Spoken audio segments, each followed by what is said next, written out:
In a world shaped by conflict, diplomacy, and deterrence, few forces command more attention or more fear than nuclear weapons.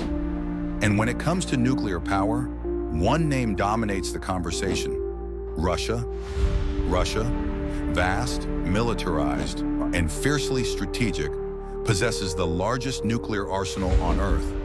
But what does that really mean?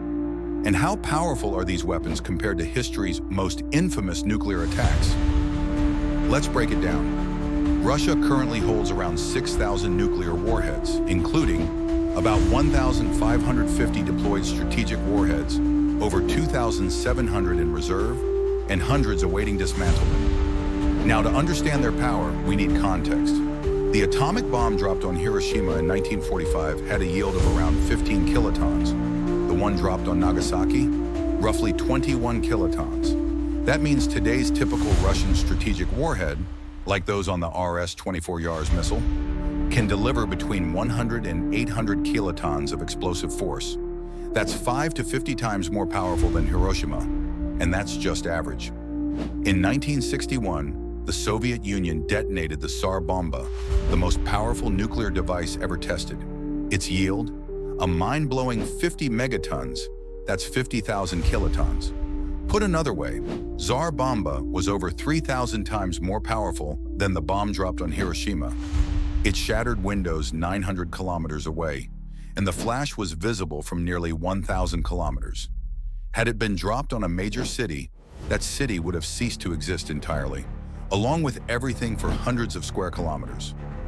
Fortunately, it was detonated over an uninhabited Arctic island. Russia's nuclear power isn't just about quantity, it's about how those weapons can be delivered. First, land-based ICBMs, like the RS-28 Sarmat, nicknamed Satan II, which can carry multiple warheads, each with yields of hundreds of kilotons, capable of reaching targets anywhere on Earth. 2. Submarines. Armed with Bulava SLBMs, Russian submarines can deliver devastating payloads from hidden positions deep in the ocean. 3. Strategic bombers. Aircraft like the Tu-160 can carry nuclear cruise missiles with variable yields, anywhere from 10 kilotons up to hundreds. Russia is also pioneering exotic weapons, like the Poseidon nuclear torpedo, possibly armed with a 2-megaton warhead meant to trigger radioactive tsunamis. Officially, Russia says it will only use nuclear weapons if it's attacked with nuclear or other weapons of mass destruction, or it faces a conventional threat that puts the survival of the state in question. However, some analysts believe in the existence of a more flexible, unofficial doctrine: escalate to de-escalate, using a small tactical nuke early in a conflict to force the enemy to retreat.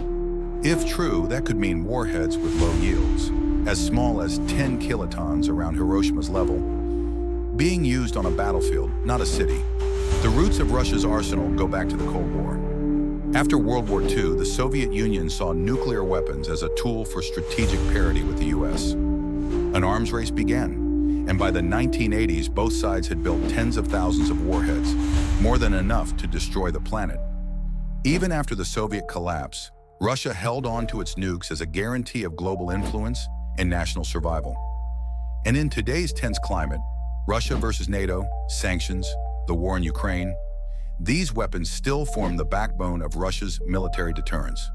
While arms control treaties like New START attempt to cap these numbers, they are fragile and expiring. The risk today isn't a massive nuclear exchange, it's a limited nuclear use in a regional war, miscalculation during a crisis, or a cyber attack compromising launch systems. Even a single modern warhead, say 500 kilotons, could kill hundreds of thousands instantly. And if that sets off a chain reaction, the damage would be global. Russia's nuclear weapons are more than just missiles and megatons. They are a reflection of power, paranoia, history, and the razor's edge on which our world still balances. Let's hope we never have to witness what they're truly capable of.